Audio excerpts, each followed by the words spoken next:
Les précieux tubercules sont plantés à la main et en cadence sur ce sol sableux. Une plantation entre mer et marais salants réalisée au moment de la Chandeleur.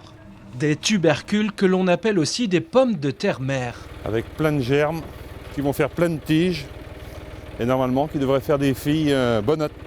Des filles bonnottes attendues 90 jours après la plantation. Une opération réalisée au même moment par les 22 familles de producteurs de pommes de terre de l'île de Noirmoutier. Il y a eu une grosse préparation d'hiver pour préparer la parcelle. Il a fallu mettre du goémon, reconfigurer les sillons. Donc on est content aujourd'hui de planter. Par contre, on ne sait pas si on récoltera. Si la météo n'est pas propice, ça, on ne le sait pas encore. À moins 2 degrés, les tubercules pourraient geler.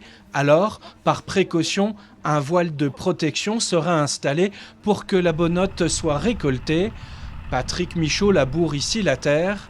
Et vous le voyez, il est entouré de nombreuses mouettes, plutôt gourmandes. Alors c'est une parcelle qui a été amendée en goémon. Donc il y a plein de petits vers qui se sont régalés du goémon. Et maintenant, c'est les mouettes qui viennent se régaler des petits vers. Avec ces 150 tonnes environ de récolte chaque année, sur les 12 000, toutes pommes de terre confondues, la culture de la bonnotte correspond à une toute petite partie de la production de pommes de terre sur l'île de Noirmoutier. Nous avons plusieurs autres variétés à Noirmoutier, la Syrthéma, la Lady Christelle, la Iodea, qui sont plantées depuis le mois de janvier jusqu'au mois d'avril et qui sont ensuite récoltées à partir du début du mois d'avril jusqu'à la fin du mois de juillet.